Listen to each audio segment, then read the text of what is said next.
The first sign was not an attack. It was something harder to define. It wasn't a breakthrough. It wasn't a charge. It was the absence of silence. In the Hürtgen Forest, German soldiers quickly realized that the enemy did not announce itself through dramatic moments. There was no single instant when everything changed.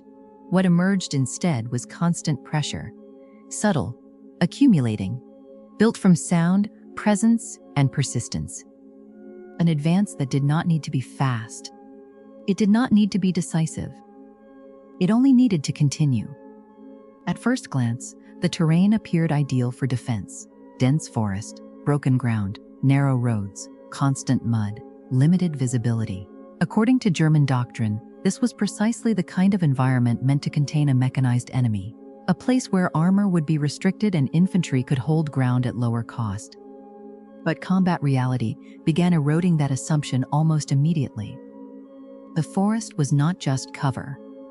It was confinement. Trees blocked observation, communication suffered, coordination collapsed. Artillery was difficult to employ accurately. Units lost contact with one another with alarming ease. Command structures still existed on paper, but orders often failed to reach the men expected to carry them out. Initially, many German soldiers believed the Americans were making a mistake. They seemed to be advancing into terrain that neutralized armor, fragmented infantry, and turned every gained meter into human cost. From the defensive perspective, it looked like an opportunity. But as the weeks passed, that interpretation began to change. The American advance was not built on speed. It was built on presence. It was not driven by maneuver. It was driven by attrition. Even when an attack was contained, the ground did not return to emptiness. Another patrol followed. Another unit applied pressure. Another contact formed. The forest stopped functioning as a clear defensive line and became a permanently contested space. Combat rarely followed the pattern of classic assault and counterattack. Instead, it became fragmented, repetitive, and psychological. A continuous cycle of contact, erosion, and forced repositioning. Every tactical withdrawal consumed energy that could not be recovered. Every attempt to hold ground consumed men who could not be replaced. Winter intensified everything. Cold was constant. Moisture never left. Disease spread. Fatigue became permanent. Equipment failed. Weapons jammed. Supplies arrived late, if they arrived at all. The terrain that once seemed advantageous began consuming its own defenders.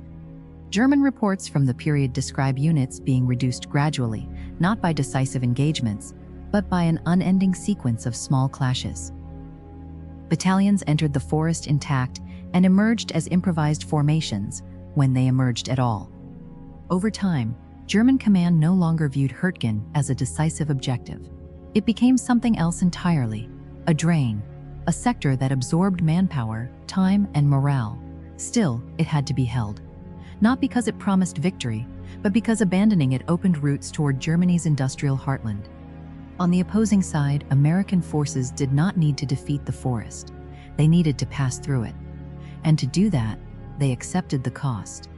The advance continued even when progress seemed minimal. Every meter taken was held. Every pressure applied remained. The forest was not conquered. It was neutralized, turned into a space where only one side could sustain presence over time. For German soldiers, the effect was devastating.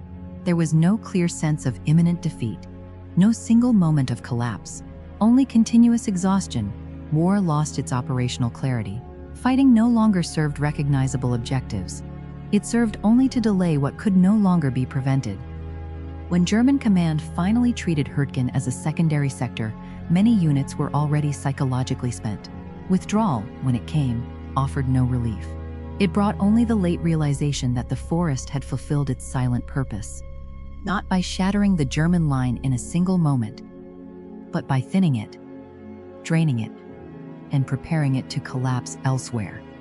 In German memory, Hürtgen was not recorded as a classic maneuver battle, nor as a spectacular defeat. It remained something more unsettling, a place where war lost its familiar shape, where resistance no longer meant control. There, victory did not belong to superior terrain. It did not belong to better positions. It belonged to endurance. And for those who spent months among those trees, the final understanding was quiet and severe. The forest did not need to fall. It only needed to continue.